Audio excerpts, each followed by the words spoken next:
Bueno, primeramente un saludo a la doctora Edna, quien nos está liderando el módulo de fisiología, en este caso del diplomado. Igualmente hacer extensivo el saludo a los compañeros que puedan estar viendo mi participación en el foro.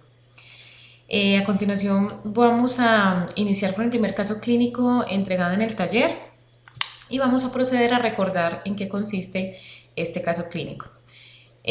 Pido excusas porque he puesto caso clínico número 2, pero realmente es el primer caso clínico del taller. Y consiste en un paciente de 82 años de edad, de sexo masculino, quien consulta por el servicio de urgencias por un cuadro clínico de aproximadamente 2 horas de evolución.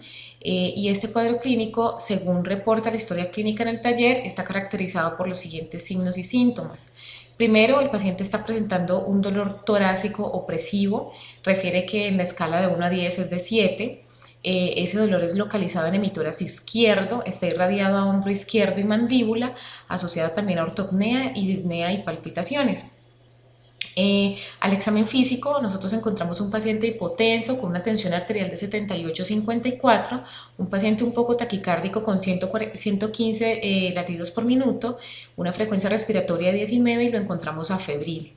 En malas condiciones generales, refieren tórax simétrico, expansible, los ruidos cardíacos un poco taquicárdicos, y algo que nos arroja bastante información de este caso clínico es que encuentran un soplo holosistólico en foco mitral que se irradia a axila. Ahí ya podemos estar pensando con todo este tipo de cuadro clínico no solamente en un posible evento coronario agudo, sino también o un antecedente de base o una agudización de una posible insuficiencia, una posible miocardiopatía. También vemos acá que a la auscultación pulmonar tenemos estertores en ambos campos pulmonares y de resto, en términos de abdomen, todo normal. En extremidades están un poco hipoperfundidas, con cianosis distal y llenado capilar lento. Tenemos evidentemente un paciente que amerita, justifica esa atención por el servicio de urgencias.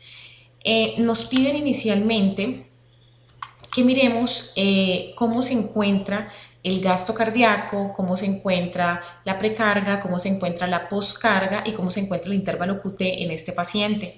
Pero pues me parece, o en mi opinión, que es importante inicialmente dar el enfoque médico de ese paciente que estamos en el servicio de urgencias atendiendo, para nosotros ahora sí poder enfocar un poco más los aspectos fisiopatológicos y digamos cardiovasculares de este paciente.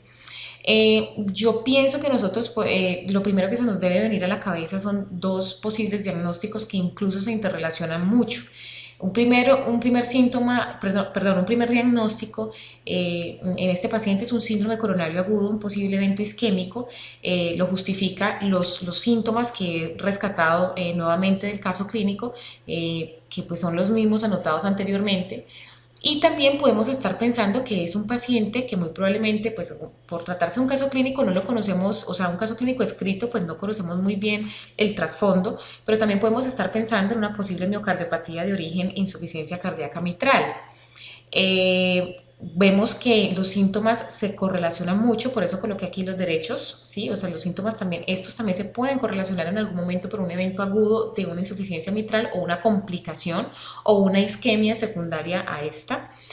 Y que además viene agregado la justificación también a que hay un soplo holosistólico en un foco mitral que se irradia axila, muy típico de la insuficiencia mitral.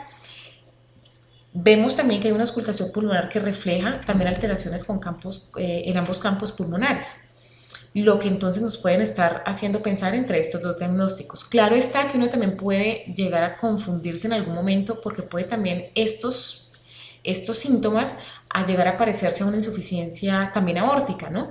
Pero en este caso el paciente, pues me parece a mí que está reflejándose más entre estos dos diagnósticos.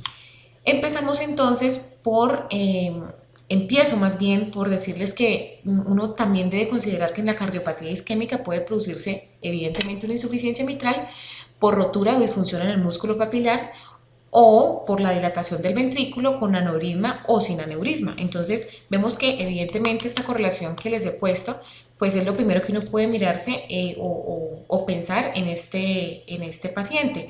Aunque como les digo, pueden ser muchas las causas dependiendo ya la investigación que se haga más a fondo de este paciente.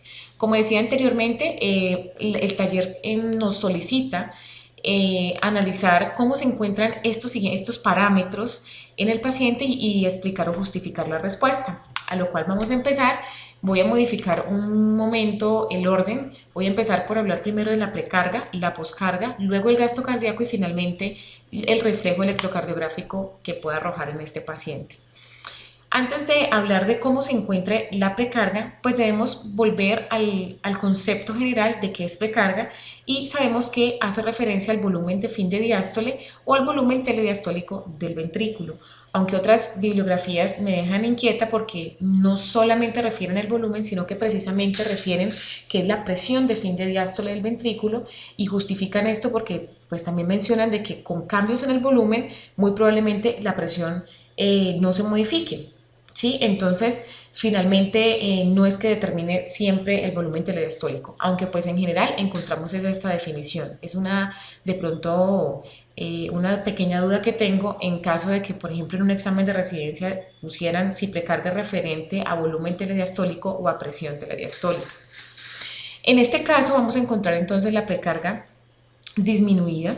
Esta sería mi respuesta y justifico porque nosotros tenemos que pensar en los eventos fisiológicos inmediatamente que están presentándose en ese paciente. Nosotros vemos una taquicardia que aunque no es muy marcada, pues es más de 100 latidos, estamos en 115, podemos estar mirando que esto puede reflejar que hay un menor tiempo de diástole o de llenado ventricular y por lo tanto pues va a haber una disminución del volumen, por lo tanto también esto se puede justificar porque hay una disminución del volumen circulante y adicionalmente nos refieren que el paciente está hipoperfundido.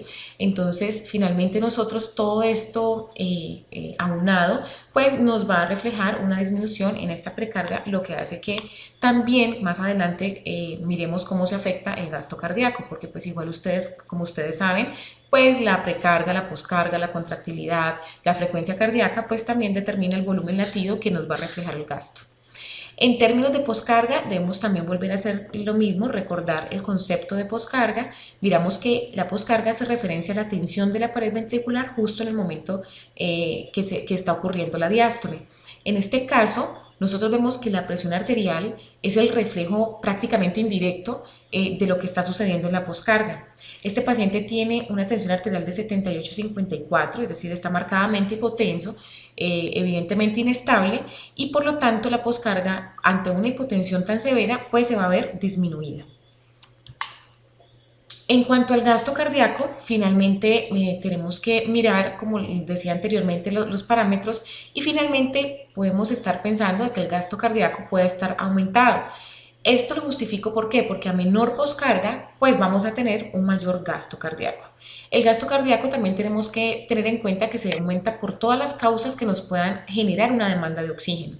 En este caso no solamente la presunta isquemia que podamos estar pensando en este paciente, sino también en el dolor de base que puede estar generándose, el temor, la ansiedad, pues van a hacer que se consuma mucho más oxígeno cuando en este paciente de base lo que más crítico está es la reserva o la disponibilidad de oxígeno en su cuerpo. Entonces todo esto es un círculo vicioso que nos va a afectar finalmente el gasto cardíaco. Aquí quise como traer a colación un cuadro muy didáctico que me encontré en internet, en donde nosotros vemos cómo la variabilidad o las modificaciones tanto en la precarga o en la poscarga nos van a justificar también las modificaciones tanto en el volumen de fin de diástole como en el volumen latido como en el volumen de fin de sístole. Entonces aquí pues estoy justificando una vez más digamos que la tendencia del gasto cardíaco en este paciente.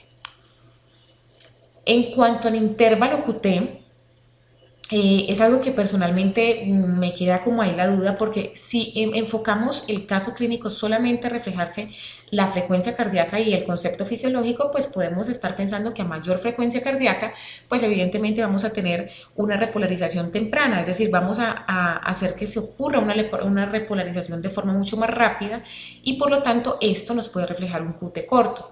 Pero si nosotros revisamos algunas bibliografías, pues también, no sé, marcadamente mencionan cómo en las miocardiopatías podemos también estar cursando con un QT largo.